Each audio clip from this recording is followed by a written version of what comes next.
So, ayan, good morning and good day po sa lahat, especially to our esteemed professor, Professor Sandra G. Garcia, ma'am. Magandang araw po sa inyo, ma'am. To our colleagues and participants and my fellow students here in the PMMA Graduate School on the Research Statistics. Good morning po, good day, madam and sirs. So, I am Chief Officer Don Apao and I am currently on board. So I will try my best to deliver my part and sorry po for the inconvenience from our last meet. I tried to connect para makapag-present po ako. Unfortunately, we were really very busy for maneuvering. Nag-departure po kami sa previous port namin last time. And now I have the chance to be able to present to you guys. I will try my best po to record and be able to do my part sa ating presentation. So I was tasked under Module 3, organizing and presenting data, and in Group 3, I was given the task to report about pie charts and bar charts. Ayan. So let's proceed with our presentation.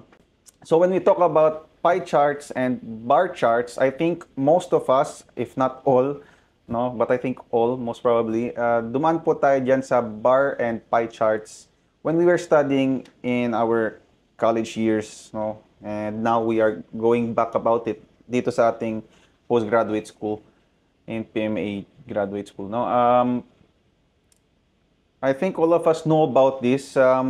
Basically, pie charts and bar charts, they are just visual representations ng raw data or raw numbers na meron tayo when we are doing research, no? Kung naalala nyo in our thesis, when we were studying back in our colleges, meron tayo mga pie and bar charts para ma-visualize natin and ma-present natin ng maayos sa mga panel natin yung data na meron tayo.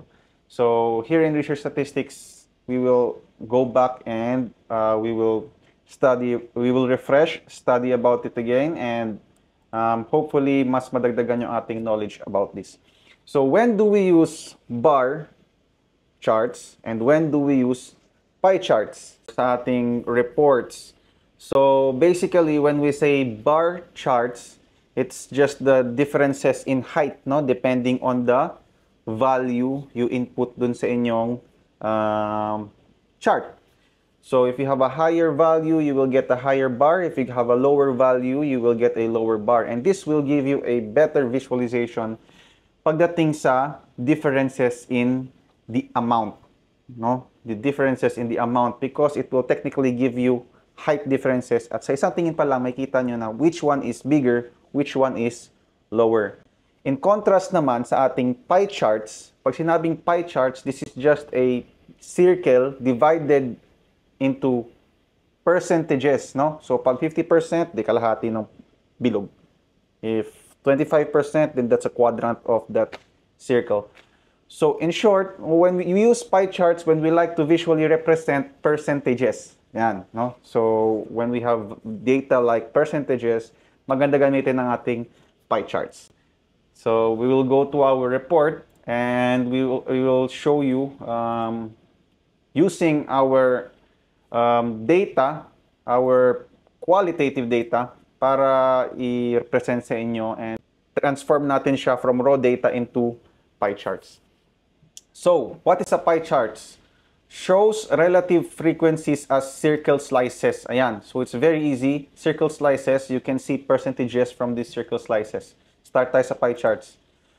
So, what do you have to do in order to make a pie chart? Obtain a relative frequency distribution, divide a circle disc into wedge-shaped pieces, no? And label each wedge. Ayan. So, mas madaling natin makikita kung what each wedge or what each sector of that circle represent.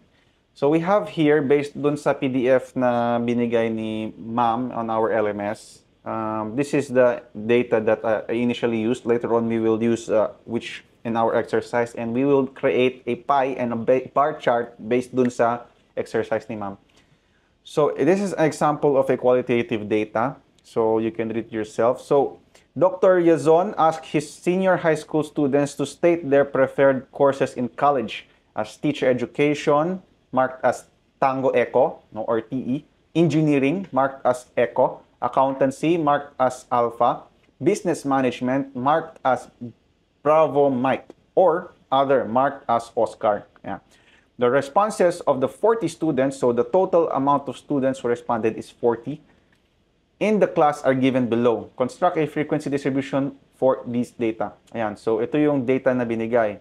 And when we calculated it, no, we will make a frequency for each choice, no, for teacher education, TE, for engineering, ilan yung pumili ng engineering, ilan yung pumili ng accountancy, ilan yung pumili ng business management, and then we can create data out of this, and then we can present it as a pie or as a bar chart. So the next slide, pie chart, no? So this is an example table. So here you can see that in teacher education or TE, 15 people chose teacher education. Ayan, no?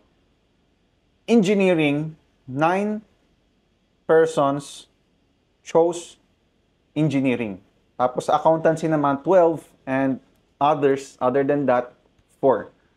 So this is the raw data. If you're going to take it in percentages, syempre, what is the total amount? 40. So let's divide it, and then you will get the percentage for each preferred course. Then you will get the percentage over here, over 100.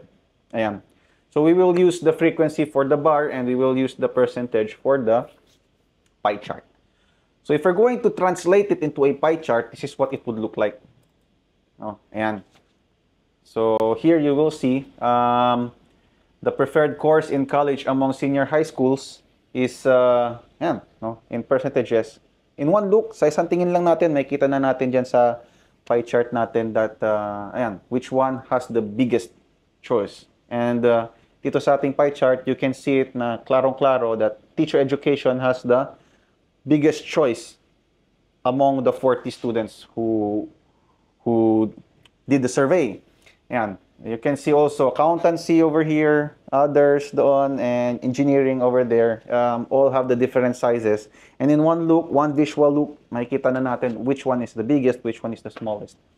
Now, if we're going to use bar charts over here, and we're going to use the same, no, the data, ito yung steps na gagamitin natin. So first is to obtain relative frequency distribution of the data. So we already got that. Then we have to draw horizontal and a vertical axis. Ayan, no? Parang yung Cartesian plane natin when we were studying math. For each distinct value, draw a bar relative to the data and label the bars with distinct values. Ayan, so we have the different values. If we're going to go back dito sa ating example of qualitative data, we have the different TE, no, EA for teacher education, engineering, accountancy, and we have our frequency for each. No? So yung percentage ginamit natin for the pie chart. So when we go to the bar chart, we will use the frequency. Ayan. So this is our bar chart, as you can see dito. Sa isang tingin lang makikita na natin, no, which one has the biggest amount. No, one has 15, and teacher education 12, accountancy, engineering 9. For others, no? And it's ladderized, no? Kitang-kita natin which one has the highest. In one look, 15 guys chose teacher education. So, most of the 40 people chose teacher education. In one look po, isang visual lang natingin. So, yan po yung bar chart. So, now we will go po sa binigay na assignment sa atin ni Ma'am Sandra. So, the question is, no, the height of 50 PMMA graduate school students measured to the nearest centimeters have been found to be as follows. Ayan, ito po yung binigay na data sa atin. So, what I did about this is, ayan, ito naka, ano na siya, naka isa-isa na yan dyan. But actually, what I did with this is, inano ko lang to, data, text to columns, and then delimited, next, comma, and mahihiwalay na yan, ganyan. No? Ayan. So you can see, all these data are divided. Tapos, all I have to do is copy it, Tapos, paste it in another cell, pero ita-transpose natin ito. Ayan. This is transpose. Ayan. Transpose po. Ayan. And of course, it's up to your, it's your prerogative na po kung anong gusto niyo gawin with this data. But this is how I did it. And, ayan. Now you have this data over here. Balik lang natin. Ayan. So now you have this data over here. And I wanted to know which one is the smallest and which one is the largest data that I have for me to be able to classify them per interval. So, ayan, no? What I did is I have the formula over here. Ito po. Ayan. So, small. Ayan. This is the range of data. Tapos 1. It means it's the smallest. Give me the smallest amount in this range of data. On the other hand naman, pagdating sa largest, ito. Large. This is the range, and 1, ito yung the largest amount from this range of data. Ayan. So I got 150 as the smallest and 173 as the largest. So ang ginawa ko, we divided it into 5 class intervals. Ayan. So you have 150 to 154, 155 to 159. So this is per 5 centimeters, no, intervals. 160 to 164, 165 to 169, and 170 to 174 over there. Ayan. So we found out that ang frequency nito 150 to 154, 12 PMA graduate students had this range of heights, no? And from 155 to 159 cm, 9 students had this height, and 160 to 164 cm, 14 students had this height. 165 to 169 cm, 10 students had this height, and 170 to 174, 5 students had this height. A total of 50. Ayan. Turn it into percentage, syempre 12 divided by 50, that's 24%. Ayan. And this frequency and percentage, gagamitin natin siya later on for our pie charts and our bar charts. Ayan. So, how to use pie and bar charts sa ating Excel file? So, you can go here sa ating insert. Ayan. And makikita po natin dito sa taas. Meron tayong iba-ibang charts, no? Column, line, pie, bar, area, scatter, and other types of charts. But for our report, we will use pie and bar. So let's go first sa pie. So pindutin po natin yung pie, and you can choose a lot of pies actually, pero let's just choose the basic one para po sa lahat. So let's create a pie chart out of our data. So here you can choose select data. Let's add a legend, syempre. Let's edit that. The title of our pie chart is the height of 50 PMA GS students in centimeters. Ayan. And the series values is itong frequency yung gagamitin natin, of course. Oops, delete. Ayan. Okay. And then let's edit the horizontal. Let's choose this one kasi ito yung class limits natin, no? Ito yung mga choices. Okay. And there we go. Ito na po yung ating pie charts. Ayan. And to make it more visually to make it more visual, yung representation ng mga data natin, we can also include yung percentage, no? Yung data dun sa loob ng chart. So you can choose, no, kung ano pong gusto nating design.